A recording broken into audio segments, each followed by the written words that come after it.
Scream 6 has had some very positive test screenings. Let's get into it. Well, sometimes that is better. Hey everybody, what's up? Killjoy Jake here, and instead of having friends, I have horror movies. Today we're talking about Scream 6 again, because we have a lot of updates on this new upcoming movie that I am very excited about. Now, before we get into all of these things, I'm gonna need y'all to like this video and subscribe for more horror content in the future. Alright, so getting right into this, we actually have more things coming from viewer Anon real quick that I want to talk about. Then we're gonna talk about the test screening stuff, which is also pretty crazy. After I did my video yesterday talking about a few things he talked about, the guy put out even more tweets because, you know, there's even more information to spill about this movie. It's crazy.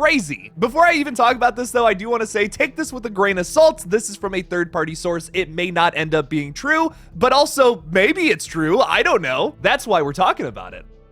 Talking about Nev Campbell's involvement in Scream 6, viewer Anon says, "This is important. Nev is not in Scream 6. She is being absolutely truthful. Please do not press her on the issue. I'm very sorry for being the jerk pushing false information, suggesting she was lying. And Paramount, pay the woman what she's worth." I know this is a third-party source and all that, but I just don't think there's any way that Nev Campbell's going to be in this movie. I would love her to be. It would be great if she showed up for a little like cameo appearance, punched Ghostface in the face or something. I don't know. That would be awesome, but I really don't think it's happening. Besides the fact that viewer Anon just said that and he's been right about Scream stuff in the past, like put that aside for a moment, Nev Campbell has said some super negative things about the studio, basically calling them sexist for not paying her enough to be in this next movie. I really don't think this is an Andrew Garfield, Tobey Maguire situation where she's all undercover, being secretive, and then bam, she's in the movie out of nowhere. I really don't think that's the case. She wouldn't have gone that far and said something that extreme unless she really wasn't in the project and something wasn't really happening.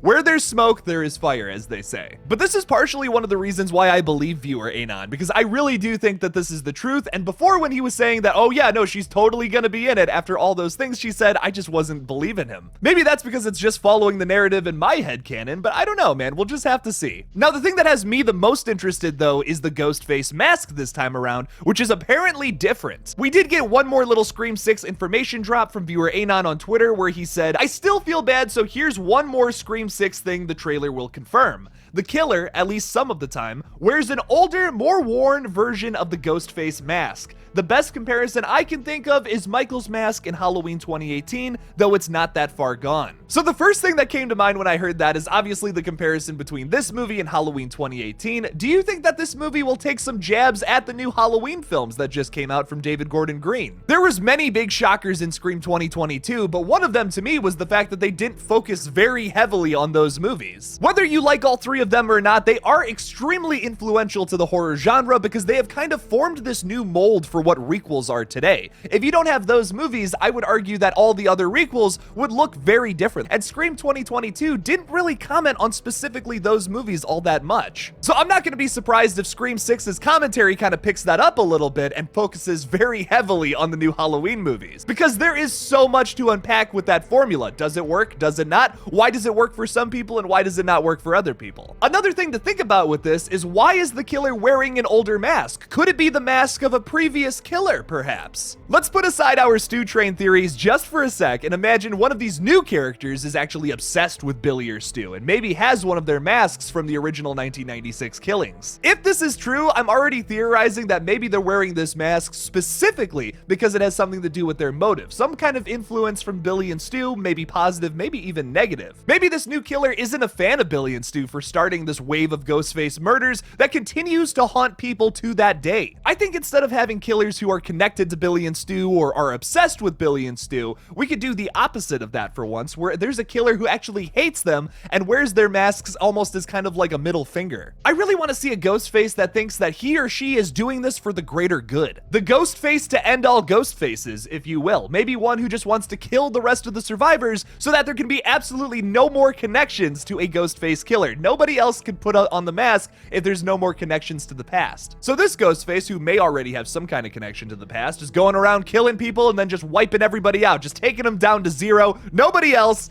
That's it.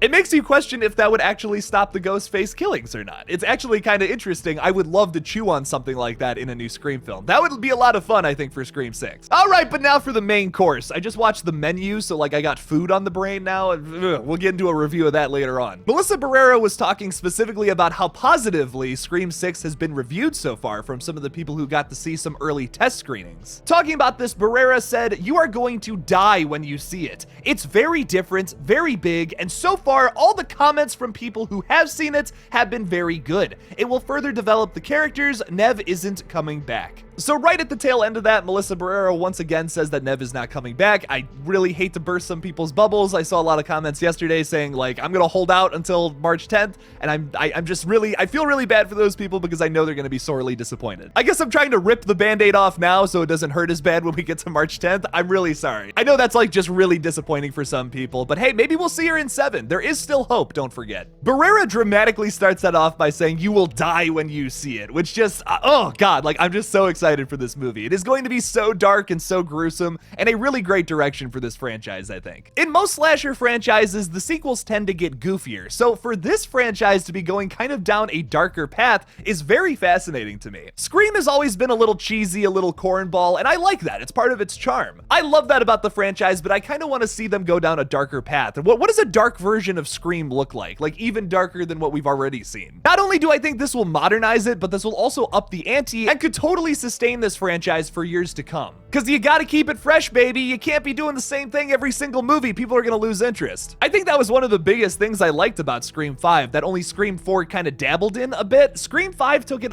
in a way darker direction, I feel. It was a little less silly and a little more straightforward, and I thought that was kind of interesting to me. Scream should never completely lose its humor, because I think that's also part of the DNA of this franchise, but I think it does have some room to get darker and have some crazy, gorier kills. A big thing I don't want them to do, though, is just replace all of the cool stuff that Scream already has going on with that, because that would totally ruin it, I think. That would just turn it into a regular slasher franchise where Scream is just so much more than that. You have the meta commentary, you have some really great characters, and you have this murder mystery aspect. You're constantly looking at all the characters. Which one of them is Ghostface? Or which two of them are Ghostface, should I say? But Barrera also says that it's very different and very big. What does that mean? Because that has me the most intrigued. Now that it's rumored that Kirby is an FBI agent, maybe this killer is doing a little more than just killing a few college kids. Maybe it's even bigger than that. I really want to see Scream 6 take an Empire Strikes Back turn where it's like has a dark ending. It's pretty dark the whole film. They could introduce a Ghostface killer that is even bigger and even more sadistic than any other killer in this franchise. And maybe that character could span across 2 movies too. You guys know how badly I want them to do a cliffhanger in this franchise, and I feel like Scream 6 is really their only opportunity to do that. If Radio Silence gets a Scream 7, I don't think they're gonna get a Scream 8. So this would be the time to do the cliffhanger that gets resolved in the next movie, because that's a big reason why people don't want cliffhangers,